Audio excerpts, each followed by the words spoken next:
Bismillahirrahmanirrahim. Ma ahbabta syai'an illa kunta lahu 'abdan wa huwa la yuhibbu an takuna li ghairihi 'abdan.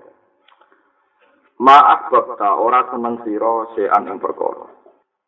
Ma ahbabta ora seneng sira syai'an ing perkara illa kunta. Kecuali ana sira lahu maring syai' iku 'abdan dadi budak dadi kawula. Kowe ora seneng perkara kecuali dadi budake perkara iku. Bahwa halil te Allah Ta'ala iku la yuhibbu iku ora seneng sapa Allah. Antakuna yen to ana sapa sira liwai maring saliyane Allah. Allah ra rido ra seneng nek kowe iku ana kanggo liyane Allah, ana iku abdan dadi kawula. Dadi wong ora seneng perkara kecuali dadi budake, padahal Allah ora seneng nek ana kawulane dadi budake liyane Allah. Ini contoh paling gampang ngoten niku. Tiang-tiang sing radi-radi merasa nasional itu janggal. Ana wong kok bedina ning masjid ngresiki masjid. Ana wong bedina ngresiki pondok, barang-barang apik dijanggali ngene kula apa. Padahal wong-wong ngoten niku luwih parah. Di mobil antik bedina dilapi, diresiki. Pamane wong wedok-wedok malah parah meneh. Di gelas diresiki, kok lemari ini diresiki, lebujine ra tau diresiki. Jadi ini wong nak seneng perkara iku dadi budaya. Wong lanang kaya rugen nak rokok iku di empukno sik di semua. Kok nak ilang digoleki macam-macam. Jadi wong nak seneng perkara mesti dadi budaya.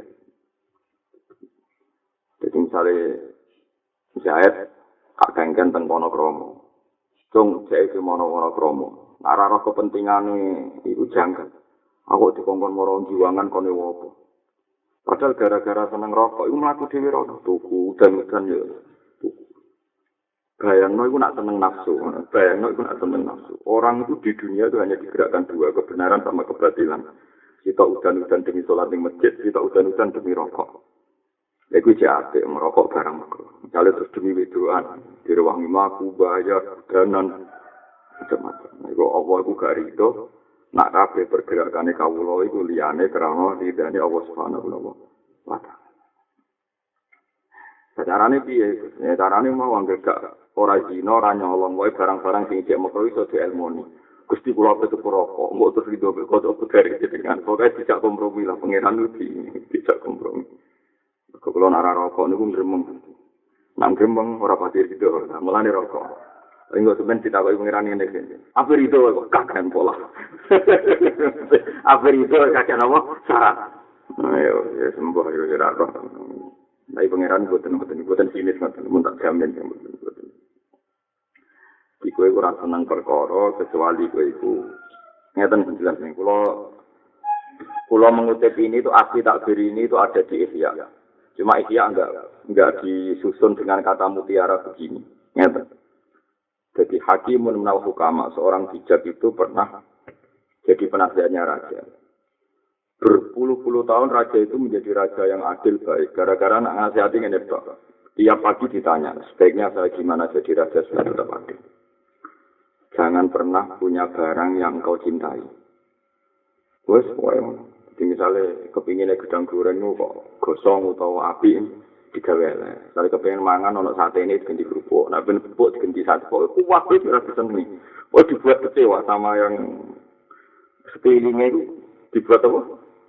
Itu jadi raja sing adil. Nah suatu saat raja itu dia satu gelas songko kristal. Kaksan min sujat, gelas kristal, semuanya era karuan. Terus dia bilang, ini saya hadiah antara raja dapat kristal. Saya senang sekali. Dari penasihatnya tadi, ini musibah bagi Anda. Kalau Anda senang ini. Tapi aku rasa mungkiri senang ini, maksudnya. Aku nak ngombe, aku juga nganggu ini, terus nak jamu tamu nganggu ini. Hasil suatu saat, gelas itu pecah. Raja ini tersiksa sekali, karena barang situ sendiri pecah. Terus dari penasihat tadi, andai kan Anda tidak pernah senang atau tidak pernah memiliki, maka percaya gelas itu tidak ada artinya. Anda bertahun-tahun tidak punya gelas itu juga nggak apa-apa. Gara-gara pernah punya dan senang, saya pecah. Kue kecewa. Lalu bertahun-tahun kan kita ya tidak apa kan? Lha saiki nabi jahe pecah ora ilang, ngono paham tak waridaran. Nabi jahe pecah ora ilang. Padahal bertahun-tahun ya kita tidak pernah bersentuhan dengan gelas itu karena tidak punya, tidak apa-apa kan setelah punya kok malah apa kan jadi Imam Ghazali goblok-goblok wong Islam sing ngono iku. Lucu kan manusia lucu. Misalnya kita orang miskin bertahun-tahun tidak punya mobil, tapi setelah punya mobil itu bergantung mobil. Padahal kita punya reputasi puluhan tahun iso seneng tompo mobil. Buci yang mana? Zaman ke Joko ya seneng. Barang di buci senengnya bergantung ridani apa? Buci. Wah akhirnya budak kan. Mestinya kayak butuh berpikir. Berpuluh-puluh tahun aku tanpa anda surip. Anu jatuh saya kita udah jajal. Ya boleh kita tenan ya. Akhirnya kau tenan. Nah itu repot. Mana apa roe sama ditakhuda ilahahu hawa. Jadi tawarai sampean. Ini gawe ulama-ulama riyen ngantos Imam Ghazali ngantos kita. Pokoknya ning dunya ku gawe kecewa. Maksudnya gawe kecewa itu iya kok nek dilatih aja ono sing mbok senengi tenanan liyane Allah Subhanahu wa taala. Sehingga kowe ra gampang kecewa. Mergo sekali kowe seneng mesti dadi budak. Ya, sekali kowe seneng dadi budak. Iku mau. Cara mlakune kita ning masjid pendak Jumat, tapi mlakune kita demi tuku rokok, tuku sate, tuku bakmi. Cara kilone akeh ndi. Kowe mlaku demi wetengem, mbek mlaku demi masjid, cara dikilokno pangeran sampeyan diitung. Pemenang nak sing seneng kuliner. Malam akad jajane Malioboro. Mau malam akad berikutnya mau Solo, malam akad berikutnya itu ini kan takoki pangeran. Kowe demi masjid tahu. Jumatan iki ning gone biduan, soben Jumatan ning Magelang, soben Jumatan ning Solo. Demi ngakehno seksi, nak kowe Jumatan. Tapi demi kuliner kowe melakukan makanan-makanan yang kamu dengar mbok jajali kabeh. Nggo pengalaman kuliner. Ulama harus berteriak, meskipun ini tidak populer, ini coba nanti bisa pangeran. Berapa jumlah perjalanan Anda demi weteng? Kuatale Gusti men. Nak demi masjid. Ya, Jumatan pinggir kula Gusti. Nah, iku walhasil kowe nak seneng perkara diber budak. Demi senang mangan nego warung tertentu kayak kudu-kudanan, kudu antri macam-macam. Sementara kira siap antri demi kebenaran. Nah haram ora ya, nanti haram ora tak jamin, nanti haram boten. Iki mau cerita ke perbandingan kowe ora senang perkara kecuali dadi ibu. Bahwa la ibu antaku nak diwihi. Apa kurang seneng nak ana pergerakan sing liyane demi ngawula ning Allah Subhanahu wa taala. Dene Allah ora rido nak kawulane diperbudak liyane Allah. Diperbudak dan masyaallah dan nabilah dan la tanfa'uhu ta'atuhu wa la tadurruhu ma'siyat. La tanfa'uhu ta'atuka wa la tadurruhu ma'siyatuka. Wa inna ma amaraka bi hadhihi wa nahaka an hadhihi lima ya'udu 'alaika. La tanfa'u ra manfaati hu ing Allah taala, wa ta'atuka ta'asira. Kowe taat ora penting kanggo Allah. Wala tadurruhu lan ora bahayani hu ing Allah. Apa maksiatuka apa duraka sira. Ditaat ora manfaati Allah, duraka ya ora mandarati Allah. Wa inna ma amara muslim perintah sapa Allah kaing sira bi hadhihi iklan ikilah perintah. Wa nahalan nek sapa Allah taala kaing sira an hadhihi saking ikilah pira-pira pencegahan. Kita mangane bi hadhihi ma'murat ya ana wa naha kan hadhihi an hadhihi manhiyat. 5 krana perkara ya udu kang bali apa mah ale kang atas sisi. Jadi nganti Allah wajibno salat. Mencoro sampean ngalami usul kados kula niku seneng. Misalnya ngeten nggih contoh gampang. Ya balik wau niki pintere hikam, meskipun sawangane ora ana hubungane tapi ana hubungane. Iki pintere hikam. Nggih tak warai nggih sampean tak warai mikir cara ulama sing usul. Iki pintere hikam pintere Imam Ghazali. Jadi hikam niku murid putune Abdul Hasan Asy'adili. Hikam niku murid putune Abdul Hasan Asy'adili. Abdul Hasan Asy'adili boten gadah karangan hitam. Tapi fatwane terkenal gara-gara duwe murid kramate murid iku nak nulis iku tumancep ning ati iku hikam iki apa ilasakan dhewe. Zaman sekiye ora ada keramat. Kanca-kancane iso do miber macam-macam. Hikam sing ngarang itu ora ada keramat. Tapi dene duwe keramat nak nulis dikenang zaman guru iki. Jadi Abdul Hasan Sadali itu menangi Ibnu Athaillah kecil. Tapi dia ini lewat Ali Al-Khawas. Jadi intinya butuh murid napa? Butuh napa? Murid. Itu nak ngarang dikenang sak dunia. Nanti kan bisa dunia. Kitab tasawuf niku sing dinggo spesial di kitab napa? Kitab. Ngaten tawarai ya. Wau kan ngoten. Wong lu nak seneng perkara, iku diperbudak. Ya wong nak seneng perkara diperbudak. Ini rumah tenang ya. Pokoknya sama nak salah bahaya. Ini urusan takoro bilang. Saat ini ngeten. Sama tak gede. Misalnya Ruhin itu yang suge. Gengsini rak dhuwur. Kira-kira terus dikongkon tanggane. Dikongkon ora jek dulu. Hen. Saya kira kongkon ning Solo nyupiri aku. Wah, gengsi ya ora sanak ra kadang ra guruku dikongkon. Padahal sang elek-elek tanggamu jek menuso, sing kabare makhluk paling apik. Tapi Ruhin sing wong sugih kepengin serabi Solo itu digerak nomor Solo dikongkon apa? Serabi kan? Iya dah. Iya dah. Sing mari nomor Solo digerak nomor serabi berarti digerak nomor teng. Keinane manusia itu keinane.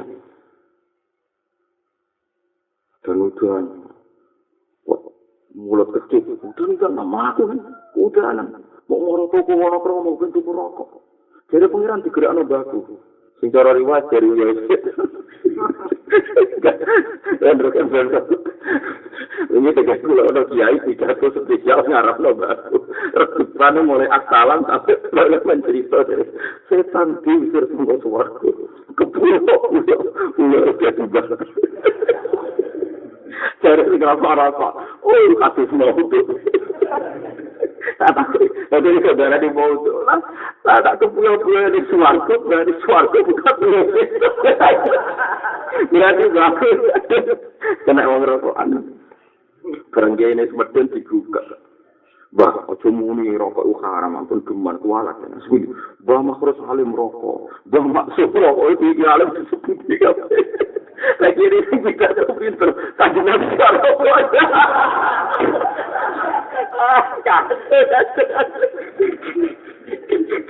Tapi kira orang tua gue enggak tahu siapa. Atau rezeki aku senang saya dulu orang rakyat. Oh, nanti makro itu kamu udah disebut sama semua. Sing tukang rokok ya kisah tuh. Terakhir bareng kiri semua.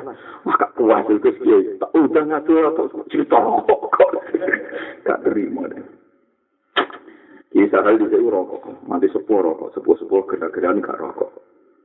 Nah, suatu saat beliau ngaji Buhyatun Mustarsyidin.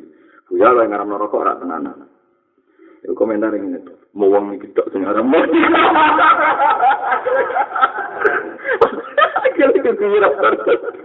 Jadi kalau ngaji wong alim aja. Nah, wong alim sing ra rokok, wah to dindi lek ngendikan ngenerangno Buya. Nah, kita komentar semua wong iki tok sing ngaram. Ya, iki ngasih hikam ya, seorang ngono-ngononan, iki ora bakal halal, ora bakal saran. Mau isi misinan tok, mau isi misinan tok gitu dadi men. Ora kudu rokok kan contone, iku mau. Kowe dikongkon tangga, iku ora ijek menungso. Menungso iku afdhalul khalqi, api-api masuk. Kowe dikongkon nyupiri udan-udan iku isin, ora sanak kadang kok ngongkon. Tapi kita demi seneng serabi Solo, demi pemene cara saiki seneng delok wisata ning Merapi digerano, ngoro Merapi nganti munggah-munggah ning dalan setata. Mate delok kecek. Iya. Lha cek inane manusa demi delok kecek durung. Tidak ini cerita betapa kita diperbudak ini kita.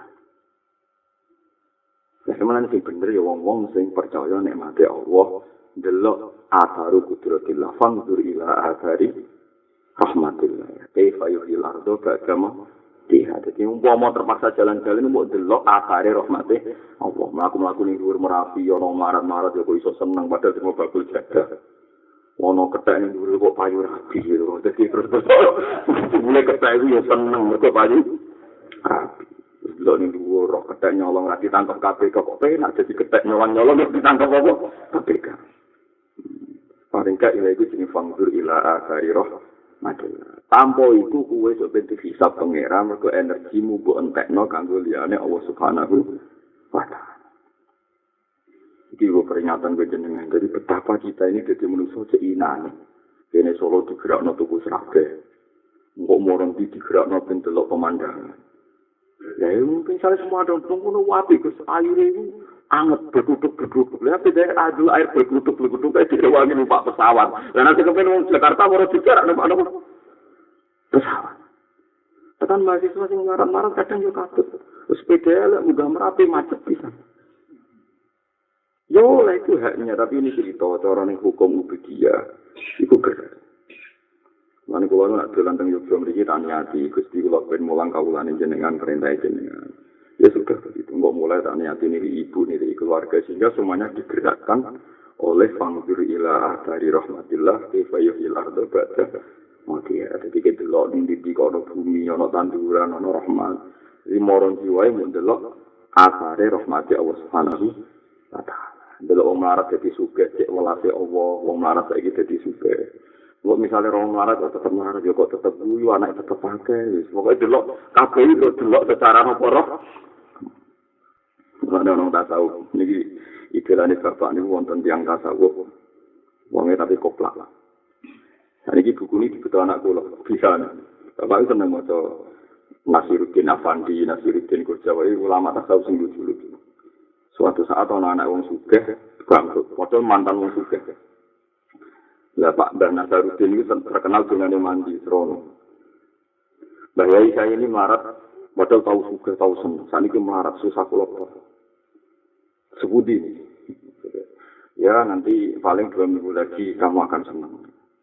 Ya 2 minggu atau 1 bulan, sowan, alhamdulillah kata Mbak Wali karena nanti akan senang. Berarti saya akan kaya lagi, sowan. Waktu menang ginjrang-ginjrang ke Wali itu terkenal dengan lagi gitu loh. Maksud saya gitu. Habis suwi kulino. Saya kacar Wali. Waktu itu rasa kejadi suke. Selamat merasa nawae. Suwi kulino. Gak kacau tapi. Jadi pikirannya Wali itu. Pikirannya Wali itu tentunya kan sepele. Suka ya nek mati melarat ya. Ana nek mati. Terus Wali bera Wali oleh nafsi. Tapi kecewa. Waduh, kok ngono misalnya kan. Lebih baik. Nah, jadi kita terus mulai menerang. Pergerakan wong seneng serabi ning Solo, atau wong seneng kuliner ning gone, seneng jadah ning gone parang kritis kono utawa ning gone Jalan Kaliurang. Iku menggerakkan uang, iku ngono tenan. Ben zaman para pengira. Umpama wong seneng perintah Allah kaya salat menggerakkan uang. Saiki iki sampean pikir. Ana wong saleh ku 1000, dalem ana wong saleh satu kampung pinten 1000. Kepinginnya sholat bener. Keputusan mereka bikin masjid. Masjid dibangun habis 1 miliar. Nanti ada pekerja di situ juga yang masjid. Untuk pekerjaan jadi kuli bangunan masjid. Untuk gaji. Engkau ana wong spesialis konveksi gawe rukoh untuk duit. Spesialis biasa jajah untuk duit. Mereka sholat kesunatane minyak kayu. Untuk nopo duit.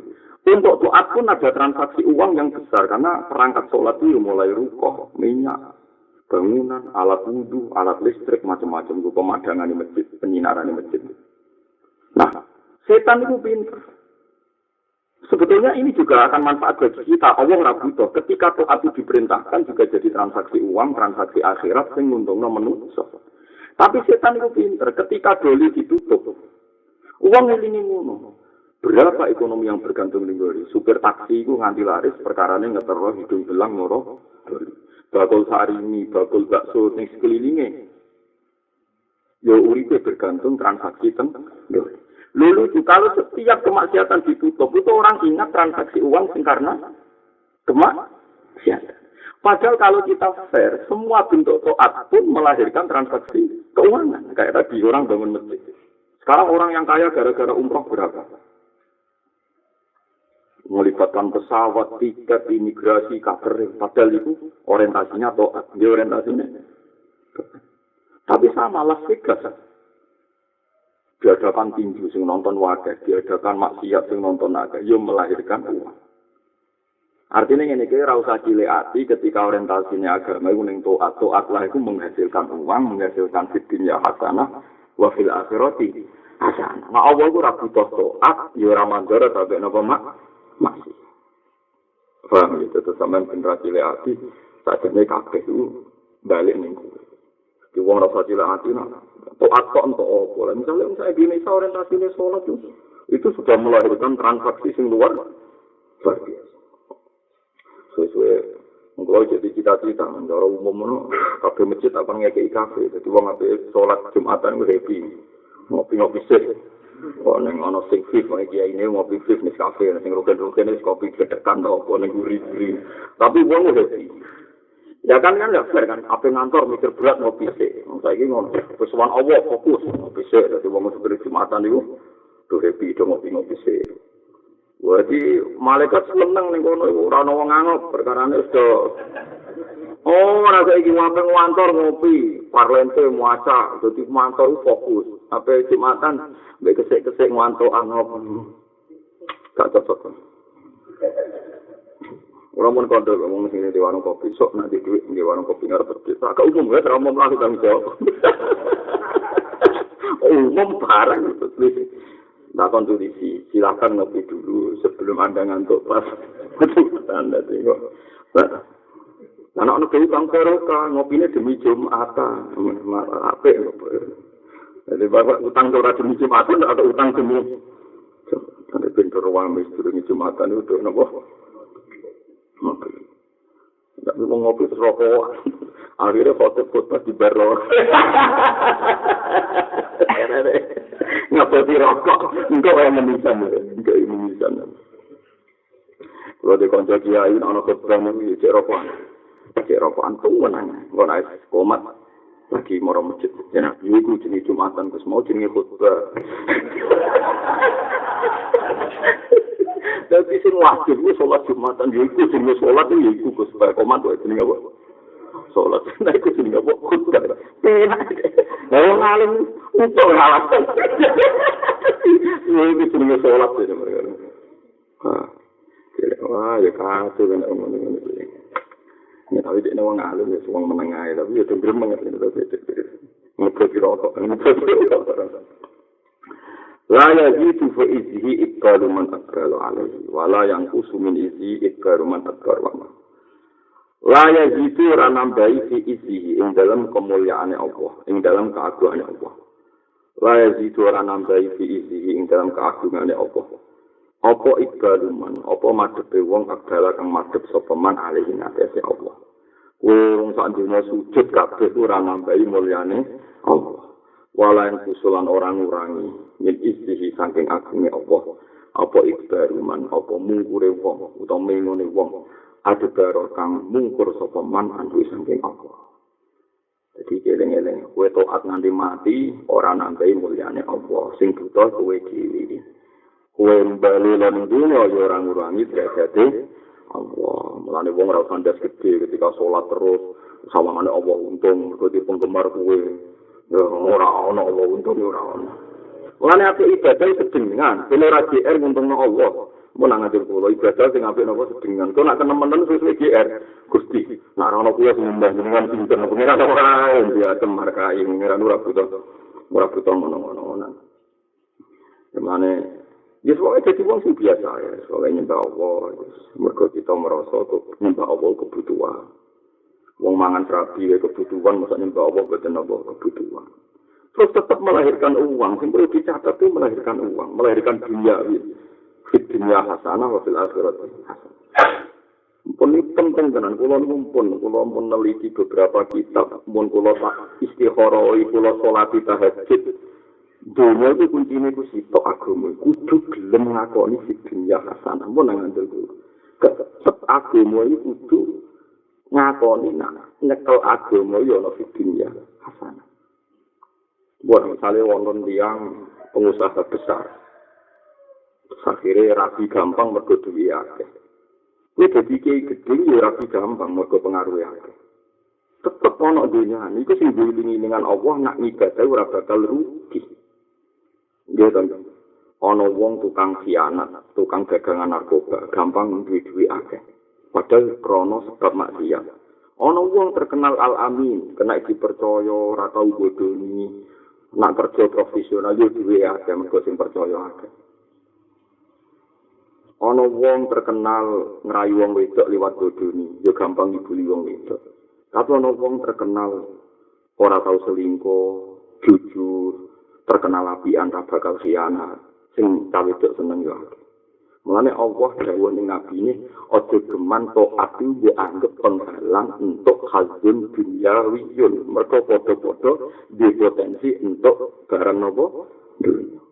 Ini penting kula aturaken karena sekarang banyak fatwa orang-orang zuhud sing karena cara Imam Syafi'i lam ya summa raihatal ilmi karena orang mengambu ambune ilmu nak fatwa seakan-akan agar zuhud itu ngilangi fikihnya napa. Nah itu salah besar dari Imam Syafi'i.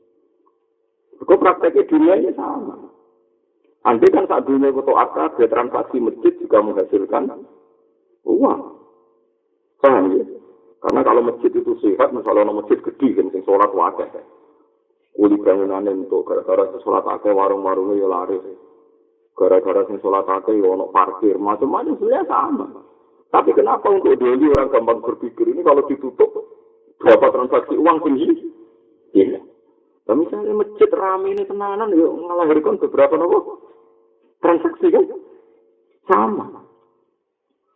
Jadi sumber diketahui, terus ojo geman taat itu bukalekno ning Allah, mergo wong mung Allah ya ora ndadekno kurangi Allah, wong taat ning Allah ya ora ndadekno mulyane Allah. Yakinlah bahwa dalam taat itu ana dunya hasanah wa fil akhirati hasanah. Tapi nak dalam maksiat iku wa malahu fil akhirati min khalaq. Tapi nak dalam maksiat itu dunia bentuk, tapi akhirat ora untuk nopo bagi. Bukan tadi kita bakas ilmu usul ini yang paling penting ini hasil hikam ini. Wusuluka ila Allah ta'ala wusuluka ila ilmi bihi. Wa illa fatalla rabbuna ayyat tasila bihi syai'un aw yattasila huwa bi syai'in. Wusuluka utawi oleh tumeka sira. Wong kecelok usul ila Allah. Salih Abdul Hasan Asyadili wis usul. Abu Yazid Al-Bustami wis usul. Abdul Qasim Al-Junaidi wis usul. Maknane usul piye? Usuluka utawi oleh tumeka sira ila Allah maring Allah Ta'ala. Iku usuluka iku oleh tumeka sira ila ilmi maring ngerti utawa ma'rifat bihi lan Allah Ta'ala. Maknane usul ning Allah ora kok kowe jejer Allah secara fisik. Allah jejer kowe orang penggawean Allah kok jejer kowe ora mungkin. Wong usul ning Allah maknane ngerti utawa ma'rifat tentang sifate Allah. Mergo ora batal kuwe sing hadis iso jejeran be Allah sing qadim. Masih ben swarga wong ora iso. Usul ning Allah dengan arti jismani boten saged. Mergo sampe ora tak kok kula. Jarene iku lho Gus wong ning swarga ngerti Allah, iso sowan ning Allah. Piye wae itu makhluk, kok iso diarani pirsa Allah itu tetep ora pirsa sing kaya bayangno. Ya ora kaya pirsa sing mbok bayangno. Mulane disebut bila kaifin walan kisorin. Soben roh wong ning Allah ora iso nyifati padha. Ya rohul mukminuna bi ghairi kaifin. Soben wong roh Allah ning akhirat iku ya tanpa iso nyamati ora iso detail. Cuma bisa diistilahno pirsa, tapi ya padha ora roh. Mergo sifat qadim ora iso tersentuh sifat hadis. Lah carane usul piye ya supaya ngerti Allah itu zat sing suci, zat sing akbar, zat sing agung. Mulane nomor 1 la tudrikul absar wa huwa yudrikul absar. Allah itu ora iso mripat-mripat ngene iki roh Allah betul ora iso. Cuma nek Allah ngersakno kowe roh kuwi dianggap roh terus kono rasa roh, tapi tetep bila kae tetep ora ana takayuf. Ora iso kowe iso bayang. Mulane dari Imam Ghazali kula seneng masalah fatwa Imam Ghazali seneng. Wes dari Imam Ghazali kowe ngandel aku di sanad ke Imam Haromen ke Rasulullah. Pastikan ilmu itu dua asas dasar atau pondasi. Sehingga semua ayat Quran atau hadis sing dhahire Allah yahullu fi makanin tempat ning satu tempat hilang. Carane ini gampang. Ya carane tak warai. Kula jenengan mulai zaman ibtidak, zaman sipir, zaman TK diwarai aras sendiri sinten aras. Nah jawab aras sendiri sinten Allah. Kursi sendiri Allah. Berarti statusnya aras napa? Makhluk. Kursi makhluk. Nah, sausé ngaji rodok tua-tua ternyata ngerti. Misalnya Ar-Rahmanu 'alal 'arsy istawa, Allah bersinggah sana ning aras. Wasi'a kursiyyuhus samawati wal ardh, kursine Allah sehingga sanane Allah iku sak ambane langit itu. Kemudian mungkin ada terbersih kita loh. Berarti Allah manggon ning kursi, Allah manggon ning aras. Dewi Imam Ghazali. Balil arsy wa hamalatu mahmuluna bi lutfi qudrati. Statusé aras dhewe eksistensine gantung kudrohe Allah. Statusé kursi sebagai makhluk eksistensine yo gantung kudrohe Allah. Mulane sausé wong yakin nak aras iku digawe Allah, kursi digawe Allah, ora ana pengaruhe, ana istilah Allah sing sanane aras. Mergo kuwi wis tertanam ning ati aras trimo makhluk. Paham ya?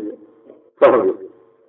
Ya artinya kan nggak akan jadi masalah kan informasi itu karena kita tahu statusnya aras diciptakan Allah, kursi ya diciptakan Allah. Lah saiki wong malah diprovokasi setan ketika ana Allah manggon aras seakan-akan Allah itu butuh aras, butuh tempat sih. Mestinya cara berpikir kok wali aras itu asal usul ana sing gawe sinten? Allah. Berarti aras tau ora ono kan? Tau ora ono. Dan ketika ora ono Allah ora piye tetep pengiran. Berarti Allah ora butuh aras. Paham ya? Ketika Allah orang gawe nabi, orang gawe manusia, Allah tetap pengiran. Berarti Allah ora butuh nabi. Saiki yang sak dunia mayoritas jahat. Allah ora runtuh orang guling. Sapa iso guling pengiran? Nah, mulane ora manfaat itu ate wong taat, lan ora madaroti maksiate wong sing termasuk ora anane aras, ora anane swarga, ora anane kursi ku kabeh ora ana pengaruhe ning Allah Subhanahu wa taala. Dan itu jenenge wusuluka ilallah, wusuluka ilal ilmi. Jadi kita usul dengan Allah, mereka ngerti. Nah Allah ora butuh aras, ora butuh kursi. Orang kok malah secara fisik. Aku kepengen jadi wali, jadi iso jejer. Allah bentuk rasanya juga kursi jejer. Wah dia semenang, ini orang bayang no. Makanya sebenarnya ulama-ulama di sini, orang sampai ngono-ngono itu. Maka taro bibalika, fawahu bihilafi, dari. Apa sing gumrenjet ning atimu nak Allah ngene berarti Allah ya ora ngono. Lha bukan jangan-jangan Allah ngene ya ora ngono. Mane wong ngrikan sing paling dhuwur pokoke ora ngono. Lha misale gawe masuk ning swarga sowan Allah lugu kursi ngene-ngene terus mulai ngaki aku. Ya pokoke ora ngono. Mergo nak koyo sembuh gawe berarti Allah mirip bebek makhluk. Oke. Pokoke ndak gitu. Boleh pikirannya tekon jangan-jangan begini ya ndak gitu. Jangan-jangan begini ya ndak gitu. Maka tara digalika fawahu bihilafi lalik. Apa sing gumrenjet ning atimu nek Allah ngene pokoke Allah ora ngene. Itu disebut apa mukhalafatul lil hawadis. Lah nek kowe wis usul meniki berarti wis usul nang Allah Subhanahu wa taala. Dadi usuluka ilallah, usuluka ilal ilmi. Boleh lengi-lengi ini kok ikut penting ini ilmu usul. Jadi apa bayang nih jejer pangeran macam-macam. Ya ini aku lamun orang ngono, maksudnya orang ngono nak mana nih usul mau tentang makrifat. Fadil lamun kau mau luhur sopor guna pangeran kita. Ayat kasila ini yang kau ketemu di yang guna pose ono perkara. Ayat kasila kau ketemu sopo Allah ya Allah bisa ini dalam perkara. Allah itu mau luhur orang bakal sifatnya Allah berarti Allah itu bersentuhan dengan sesuatu utawa Allah bersentuhan dengan sesuatu. Gak mungkin dia sing makhluk jejer Allah sing qadim utawa Allah sing qadim jejer gue sing hadis.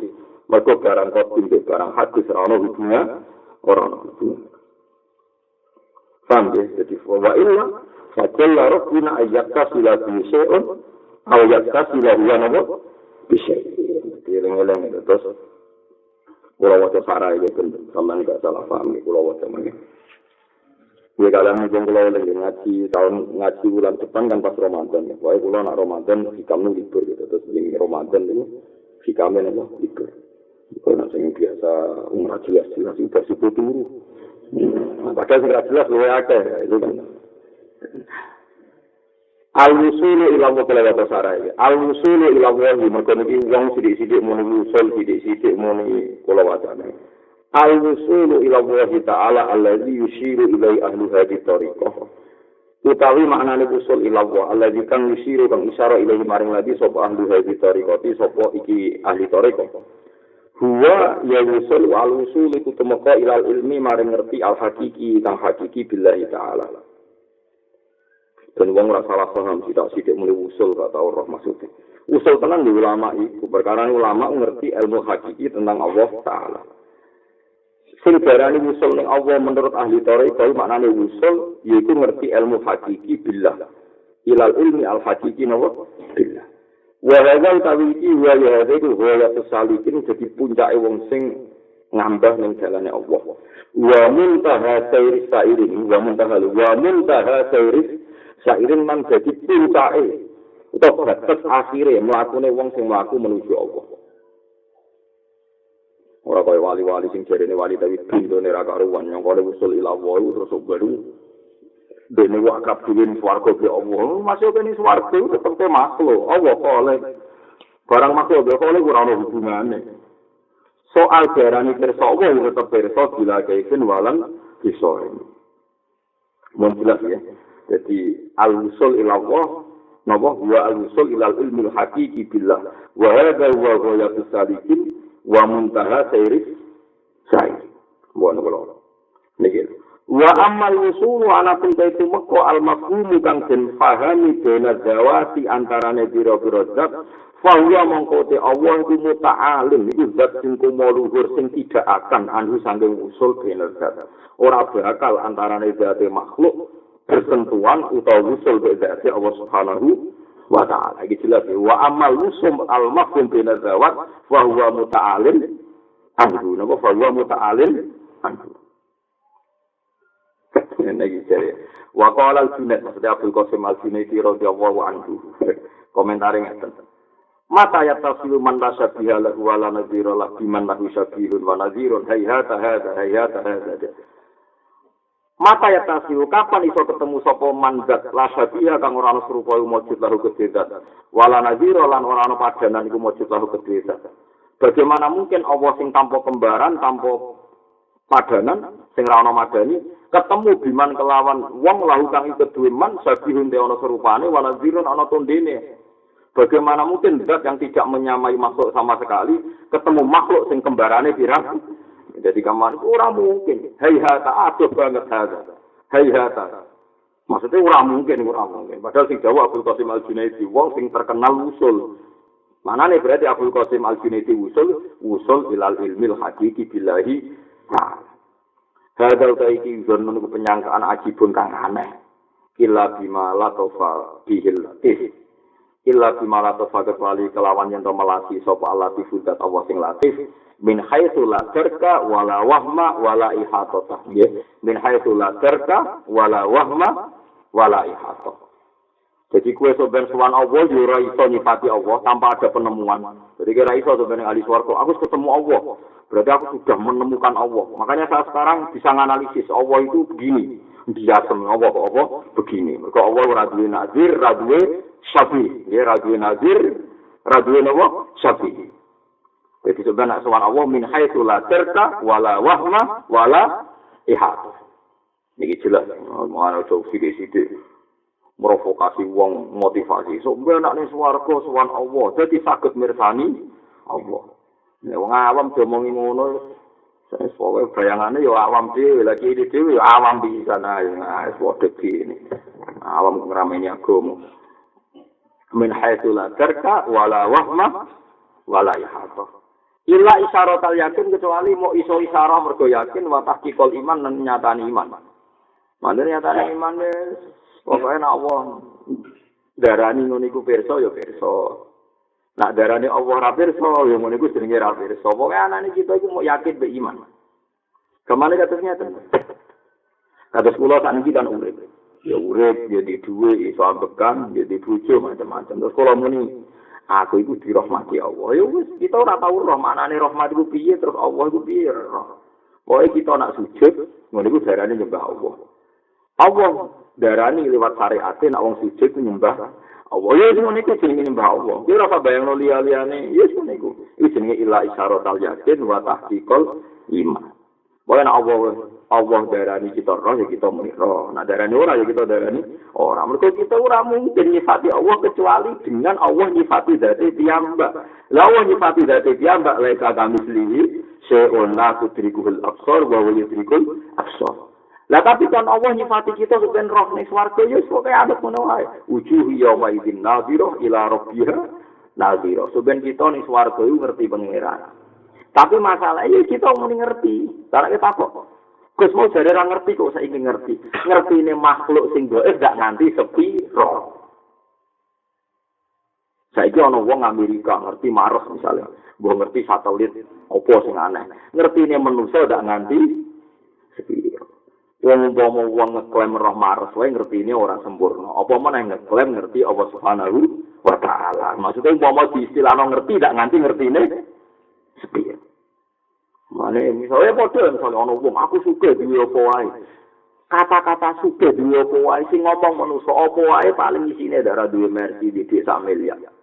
Ndak terus muni duwe apa wae duwe Maras, Platunus. Ya ora.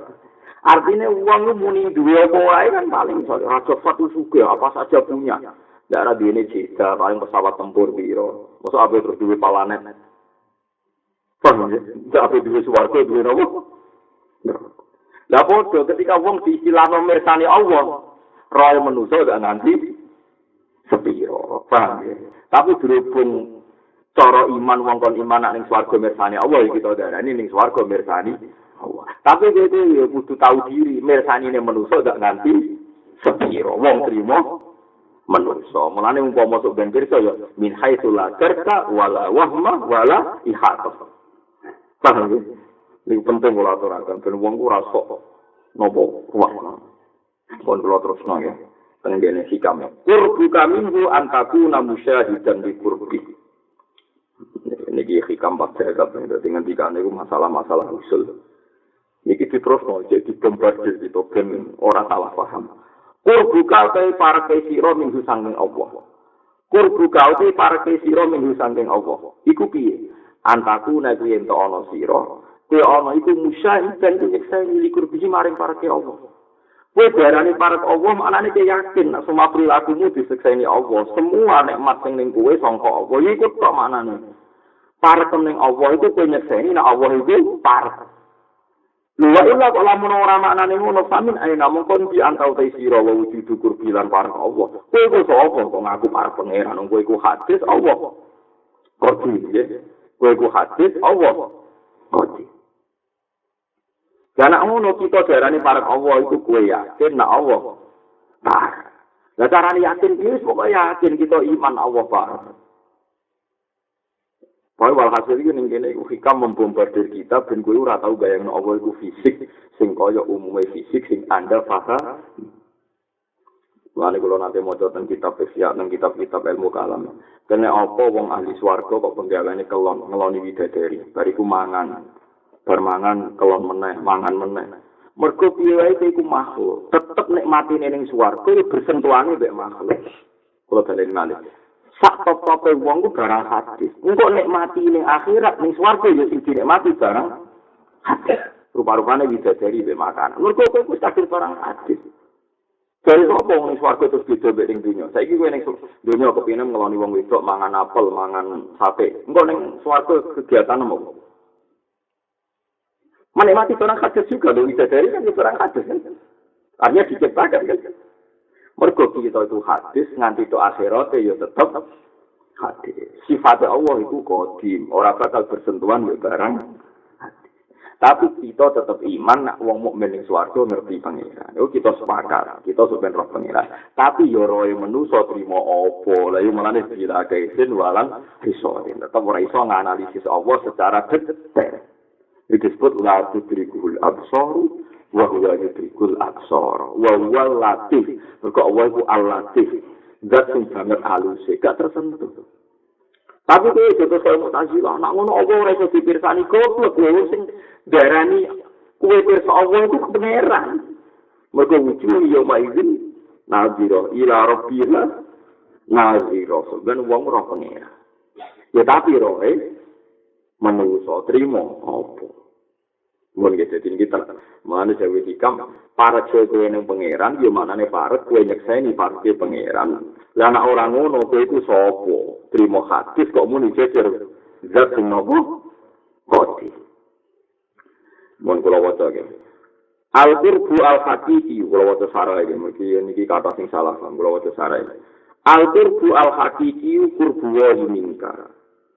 Para sing hakiki Allah para kowe. Qala ta'ala wa idza sa'alaka 'ibadi 'anni fa inni qarib. Wa qala ta'ala wa nahnu aqrabu ilayhi minkum walakin la tubsirun. Wa qala 'azza min qa'il wa nahnu aqrabu ilayhi min hablil warid. Niki oleh ngendikan Sarai Hikam wa hadzuka uti bagian sira min dalika sange mengkon-mengkon para pangeran iku innama huwa. Angin pesine utawi hadzuka min dalikal qurbiku musyahadatuka. Iku oleh nyekseni sira likurbihi maring para Allah Subhanahu wa taala fakot khalid bloko. Wis pokoke iku iman yakin nek Allah para kita. Fatasafi dumongko ngala faedah sira bihadil musyahadati lan ikilah kesaksian syiddatul muraqabati ing banget ing jenenge Allah wa ghalabatil hidati lan menangi wibawane Allah wa ta'addubi lan tata krama bi adabil hadrati kelawan adab-adabe wong sing para pangeran. Dadi kowe yakin para pangeran iku benak lungguh sopan, ben ora maksiat, ben wedi pangeran. Iku maknane para ben kowe wedi. Ora kok terus kowe roh Allah lho kowe sapa. Wa amma anta sini. Wa amma anta ana pun sira makhluk. Fala yaliku mongko ora patut dikaklan sira apa illa wasful abdi kecuali kowe iku duwe sifat kebudakan. Wa syuhuduhu lan oleh nyekseni abdi bin nafsika wa syuhuduhu lan oleh nyekseni Allah bin nafsika saking awak sira. Dewe Hikam nangane wa amma anta fala yaliku bika illa wasful abdi. Jadi kamane kok ngeten. Misalnya kalau ditakoki, hubungan mbek pangeran piye? Saya ini diciptakan Allah. Sehingga hubungan saya dengan yang menciptakan sangat dekat. Kenapa sangat dekat? Karena saya ini diciptakan, tentu hubungan saya dengan yang menciptakan sangat dekat. Karena adanya saya diciptakan oleh Allah. Berarti hubungannya makhluk dengan Khalik sangat dekat. Aku itu kawulane Allah. Berarti hubungannya sangat dekat dengan majikan kurupane Allah. Tapi kita usah bayang terus fisikir roh, zatir roh. Iku gak mungkin kok Allah itu kodim. Kita hadis. Faham bilang itu? Jadi jelas ya, jadi uang para pangeran maknanya ma'rifat dan pangeran. Uang usul dan pangeran maknanya dia ilmu hakiki tentang pangeran. Difaham ya, terus kiai-kiai ahli sunnah ketika kampanye nak sebenarnya swarga roh pangeran yo bener, iku yo dawuhe Allah. Tapi yo kowe kudu yakin, seyakin-yakine roh manusa gak nganti sepi roh. Jadi wujuh yauma idzin nadhirah ila rabbiha nadhirah. Tapi roh manusa iku bila kaisin walam fisoren mergo dawuhe Allah napa la tudrikul absaru wa huwa yudrikul absara wa huwal latiful khabir. Jadi Allah itu ra iso dianalisis secara sempurna lewat absore manusa sing semuanya perangkatnya khawatir. Ya saya ulang-ulang ya, sing semua perangkatnya napa khawatir. Mulane akhirnya ahli swarga iku makhluk, engko sing dinikmati ya makhluk. Rupa-rupane gamen ngeloni bidadari, gamen mangan pakanan apa swarga. Mulane tiang-tiang usul maca surat Waqiah sing paling detail sing tentang swarga. Fa niku lho, salatu minal awalin wa qalilum ala sururin mauduna. Senengane lungguh ning gone permadani. Ala suri muttaqina 'alaiha mutaqabbil sa'ru sayatu faling wildanu kala bi aqwa bi wa bayi kawa kasih memang dadi wono anak-anak muda sing nggo minuman ya minumane arak ning kono kan halal. Terus lagi sok tahun angel walain bapak tiratin mimma yatakhayar makan-makan buah-buahan. Walak mikairin mimma sekarang makan-makan terus kelon wakurun kam salin luluil maknun jaza ambi makan yang manis. Nah, kiai sing sewenang rapi macane uruban akrob. Dadi susune itu gede-gede wae ana. Kaya roh-roh. Akrob lu sing umure setara. Dadi kira-kira umure sawenan rokok bojoku wis widak malah gede. Nah, terus inna ansa'na hunna insya'a. Berarti kuwi ini perawan meneh. Berarti kuwi bahasa iya. Nek swarga kok ngono itu. Inna ansa'na hunna insya'a. Terus faja'alna hunna Abkar terus jadi perawan meneh. Lan seneng maca waqiah, yang kang alim seneng maca waqiah. Engko bojone wis ra ngono dadi bayangno sing ngono. Repot. Artinya iku nek cara wong usul oleh nafsi ora ngono, oleh wong usul nafsi sederhana. Betapa wong paling parek pangeran bang trimo makhluk. Ternyata ing swarga gletek ya ketemune makhluk.